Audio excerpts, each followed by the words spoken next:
சட்டநாதர் சுவாமி கோவிலில் அதிமுக பொதுச் செயலாளர் எடப்பாடி பழனிசாமி பிறந்த நாளை முன்னிட்டு எடப்பாடி பழனிசாமி தலைமையில் 2026 அதிமுக ஆட்சி அமைய வேண்டி சிறப்பு திருவிளக்கு பூஜை நடைபெற்றது.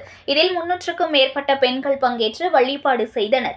மயிலாடுதுறை மாவட்டம் சீர்காழி சட்டநாதர் சுவாமி கோவிலில் திருநிலை நாயகி அம்மன் சன்னதியில் அதிமுக ஜெயலலிதா பேரவை சார்பில் அதிமுக பொதுச் செயலாளர் எடப்பாடி பழனிசாமி பிறந்த நாளை முன்னிட்டு 2026 ஆண்டில் எடப்பாடி பழனிசாமி தலைமையில் அதிமுக மீண்டும் ஆட்சியமைக்க வேண்டி அம்மா பேரவை மாநில துணை செயலாளர் மார்கோனி தலைமையில் சிறப்பு திருவிளக்கு பூஜை நடைபெற்றது.